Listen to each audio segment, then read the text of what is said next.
Hello, thank you for tuning in to my review of the Samusng Galaxy Folder 2.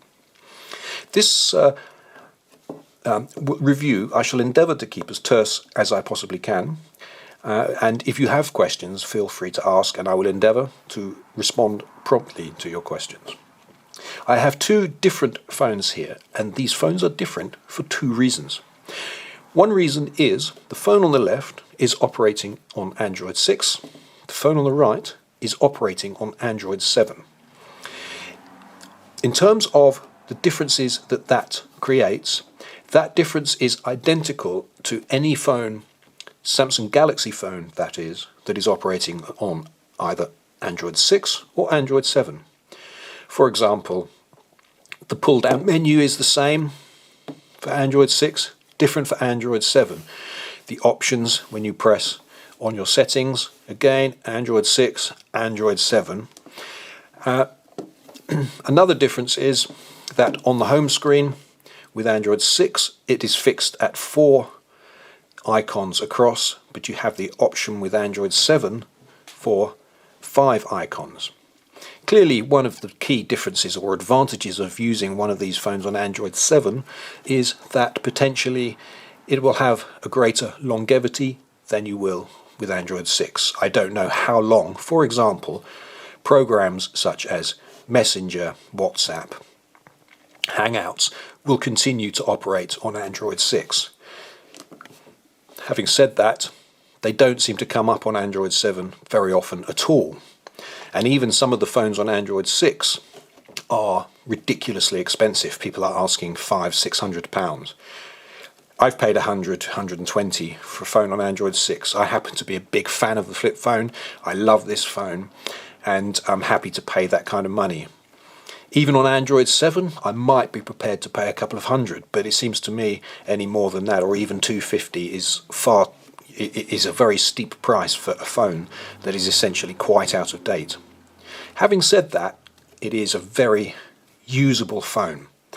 If you happened to watch my review of the Nokia Flip 2720, which was somewhat scathing, you will find that with this I won't have any of the same issues at all. For example, if you're doing anything on this phone, there is ample RAM for you to continue it at a later date. If, for example, I'm writing a message and I'm interrupted, or I have to go and do something and I close the phone, when I open it again I can go back to exactly the place I was before with the messaging. It'll still be there ready for me to use, which applies of course to all of the other programs, whether it's YouTube, listening to music, writing messages on WhatsApp, text messages, and so on and so forth. Now, I said at the beginning of the review there is another difference between the two, which is quite key, and the other difference is in the layout of the keyboard, where there are two notable differences. We will look at these 4 points here. These 4 buttons here do 4 different things, 3 of which are fixed. On this phone on the left, and incidentally, this is just a different phone from a different country or different manufacturer. It's not because this is Android 6 and this is Android 7. The phone on the right is a dual SIM phone, and for that reason it has a dual SIM button here. I press that button without effect because I'm not currently operating 2 SIMs in the phone. But that would enable me to toggle between the SIMs to do various things such as text messaging and so on. That button on the phone on the left opens my contacts box. The next button down, bottom left button, always opens your text messaging. Button on the top right there always opens the camera. And as I say, those 3 buttons are fixed, you cannot change them. The button on the bottom right, however, you can use to trigger any program you so desire, which in my case I have chosen to go for WhatsApp.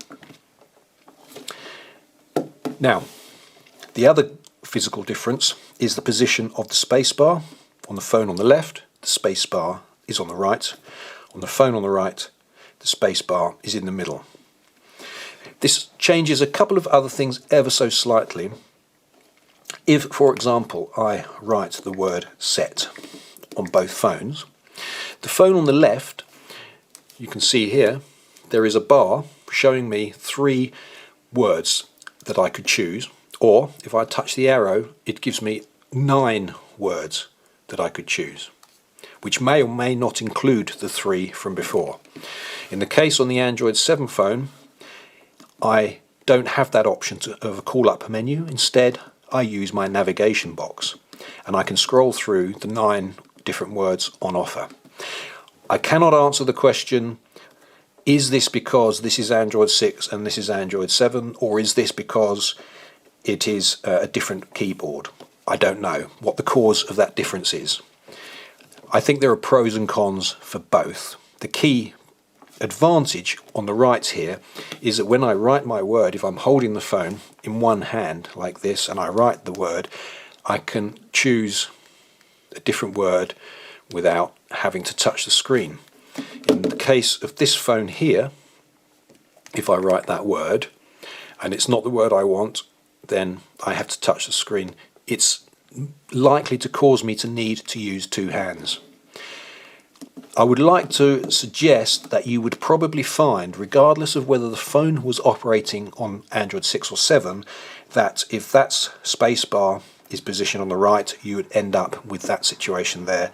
Spacebar's in the middle, you would end up with that situation there. However, as I say, it might be because we have one on 6 and one on 7.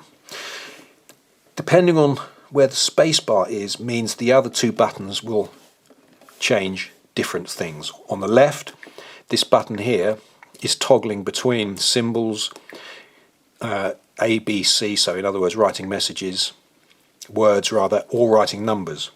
In the case of this phone, that button on the left there is toggling on and off between symbols. It opens up a menu I can then use with 9 different options there, such things as colons, speech marks and so on, and I can use the navigation square here to scroll through 6 pages with 9 different symbols on each page, each with a number representing it. So for example, if I scroll through, number 3 will give me a plus. I click on the 3 here and I get a plus. Again, that would mean that I could do all of that without touching the screen, so if I was operating with one hand only, I could do that without having to reach for the screen. Anytime you're using the phone single-handedly like this and you need to touch the screen, you either have to slide your hand up, which is all very fiddly, or you just use 2 hands. And of course, one might choose to type with 2 hands anyway. My only slight gripe in terms of writing messages, whether it be texts, Messenger, WhatsApp and so on, is that I have found words that have 2 letters on the same key. So for example, if I'm writing the word hello, H-E-L-L-O, so I've pressed 4, 3, 5, 5, 6. It types it absolutely fine, but I'm typing quite slowly there. If I type very quickly, on this occasion it's worked, it's typed hello, but sometimes double letter, like for example if I want to write someone, I'm writing 7, 6, 6, 3, 6, 6, 3. I've written that slowly, I've got the word someone. If I write more quickly, again on this occasion it's worked, but if it's a longer message and I've been writing lots of words, sometimes it'll stumble on double letters and then you look at the screen and you realise you haven't got the word you intended. Apart from that, it is brilliant. It's very easy to write on. The buttons are a good size. You do need to be looking at them, but it's very easy to write messages on. And of course, if you want to, there is a keypad here. It's quite small, but it's still usable. I'm writing someone again there. Or you can use swipe, and it's very effective. And actually, because the letters are close together, there is a strong argument for this proving to be easier to use swipe on such a small keypad. You do, however, have to use 2 hands. If I'm using swipe, I have got to hold the phone in one hand, while the other hand writes the words in swipe. Making and receiving calls. That's one of the great things about the flip phone, because when you receive a call, so I shall dial up a call now. The phone will ring. There's no external screen, so I don't know who's calling me. I open the screen, see who's calling me. I can answer by swiping or by pressing this button here. So I'm now making the phone call, but I could have swiped and it works fine. When I want to end the call, I either press the red button, well, it's not red, but the phone cancel button, or I can close the lid. You can set it so that when you open the lid, it immediately answers the call, but because you haven't got an external screen, that isn't, in my opinion, any good. So you need to be able to open it to see who's calling, then you can answer the phone. You can set 1 to be your voicemail, press and hold, and voicemail starts up. And you can shortcut the other 8 buttons too, to one of your main contacts or somebody you call a lot, which is obviously very convenient. You just press and hold the button. And if you're dialing a number from memory, again, even if you're on the home page, you can start dialing and the number will come up, press send call, and away you go with your phone call. One other thing to mention, whilst I said that because it's running Android 6 or 7, any features that you would expect to find on a Samsung Galaxy running on Android 6 or 7 will be the same here in terms of the menus, the pull down menus, the settings boxes, etc, etc, exactly the same as you would expect. But one slightly frustrating thing is that there's no light sensor. Now, I don't actually find this a problem, but you have the option here to have your light sensor, your brightness control in your menu there, so I can change the brightness very easily. And I have found that with it set at about 20 to 25%, it works absolutely fine throughout the year. On continuous bright days, I will have it set much higher. But because the screen is quite small, even when you have the brightness up very high, the battery will still last all day without a problem. Unless you're an extremely heavy user, of course. And batteries are still available to purchase for these phones, so you can buy a brand new one if so desired. But one of the features of this phone is that you have an outdoor mode. And with the outdoor mode, you brighten the screen to maximum brightness, which will last for 15 minutes. And this is the same, this will last for 15 minutes even if I were to close the phone. When I reopen again afterwards, it's now still on maximum brightness and would remain on maximum brightness for 15 minutes. The keypad here lights up. When you first open the phone, that will light up. And it remains alight for up to 15 seconds, which is a variable setting. You can choose it to last for 4 or 5 seconds or to remain lit for 15 seconds. 15 seconds is the maximum. If you have battery saver mode on, the screen, the keypad light won't operate at all.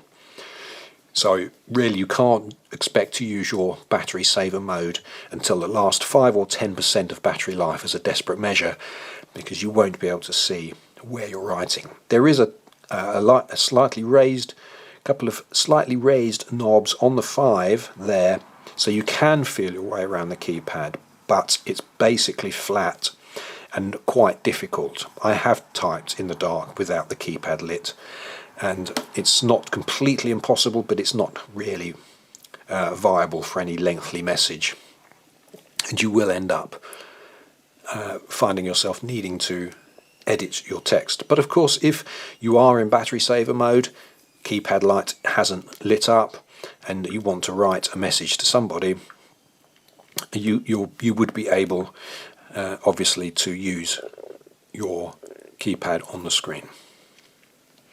I can't think of anything else that I should mention at this stage, so if you have any questions, please feel free to ask, and I will endeavour to respond as quickly as possible. Thank you. Cheerio.